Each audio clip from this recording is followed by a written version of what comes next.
Hi, I'm Ian with BodyMindConspiracy.com. I'm here to talk to you about tingly fingers, or numb fingers, maybe in one or both hands. You may feel this just in your digits, you might feel them in other parts of your arm, and maybe you've gone to the doctor and gotten a diagnosis of thoracic outlet syndrome, or maybe you just think you have it. I do encourage you to go to your doctor. No matter if you've gotten a formal diagnosis or not, there are some safe things that you can do to work with any possible nerve impingement in this thoracic outlet. First, let's talk about what it is, then we'll get to some self-massage, and then to some stretching. What is thoracic outlet syndrome? You've got a neurovascular bundle, nerves, veins, and arteries, running through this forest of muscles right here. They dip under your clavicle, and then they have to go under this other muscle that goes from here to here. It's called the pectoralis minor. Don't worry about it. And then it proceeds down your arm. So it can get pinched here. It can get pinched here. It can get pinched here. If that happens, you're going to receive weird false signals from your hands, fingers, etc. So what can we do as far as massage goes? As always, I'm going to come at this from a myofascial perspective. We're not going to try to force anything. We're not going to try to dig any knots out. I don't like the word knots, by the way. And we're going to wait. We're going to use time. We're going to be gentle. So what are we going to do about it? We're going to use a thumbless duck grip. Quack, quack. It's not a sharp pinching motion. You're just kneading that dough that is your skin and muscle up a bit. It's going to look like this. Grab the biggest, meatiest hunk of muscle that you can find. Grab that and skin, and then you're going to draw it up between your fingers and your palm. And then you're going to hold it.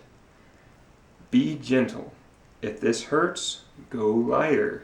If it still hurts, go even lighter. If you can't make contact, go see a doctor. And just hold it. Hold this for a while.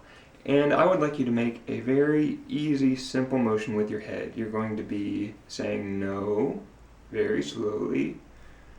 No, I don't want to grab my shoulder. No. And you're going to be rocking your head from side to side. Notice how I'm just using about 10 degrees of motion, nothing huge. I'm not trying to stretch anything. I'm not trying to force anything. I'm just trying to give the body a signal that it's okay to relax. And there's nothing wrong with that.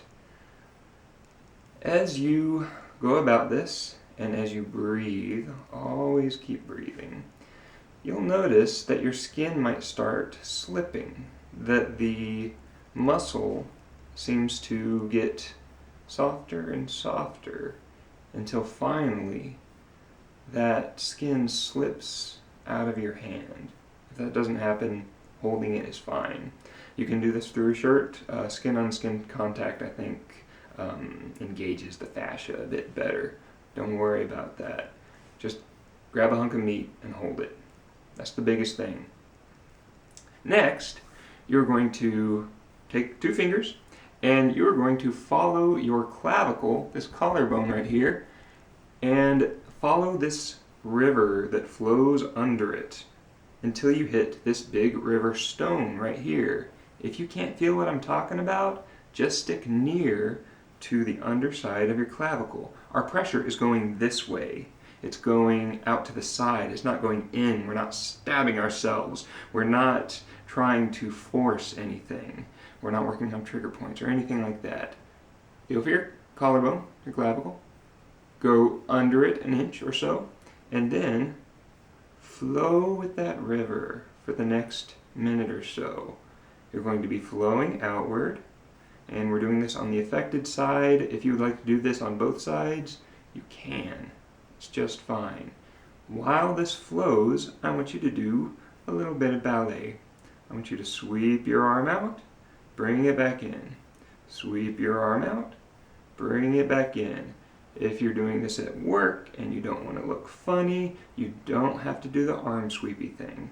That's okay too. Breathe.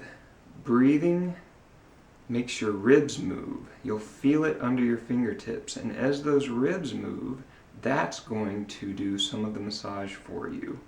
And eventually you're going to hit this big roadblock, this big river stone. And I want you, like a flowing cascade of water, to go right over that stone. Pretend it's just a ramp that you're flying off of on a skateboard. I kind of lost my river metaphor, I'm sorry. Continue with your gentle movement. Again, staying within your comfortable range of motion and staying within your pain tolerance. Until you get about to this point, you can keep going if you want to, I don't care. But this lasts about 2 minutes, this lasts about 1 minute. Now, this shoulder should be feeling a little bit looser. I will not have cured you through this, but there's going to be blood pumping where there was no blood pumping. There's going to be a little bit of a message to your nervous system where there wasn't before, and hopefully this shoulder is less bound up. Stretching! So, to stretch, move your arms in ways that they don't normally move. Stretch up! Sorry about my armpits. Stretch back,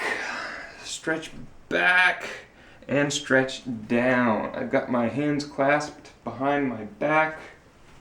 Can you see it? I don't know. It don't matter. And I'm stretching my shoulder blades together, back and down. I've got another video where I demonstrate this a little bit better.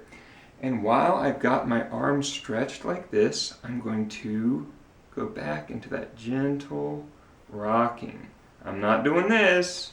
I am not doing this. I'm doing this. Gentle. No, I don't want to stretch my arms. So say no. Rock your head. Spend a minute at most. And then go on with your life. Things should feel a bit freer. Do this once or twice a day for the next 5 days. If you see no results, quit it. And I do definitely recommend seeing a doctor if you're having any sort of neurological symptoms. Okay, let me know how this goes and send me a comment. Consider subscribing. Look at my blog. I don't know, I'm not the boss of you. And have a good day. Thank you so much.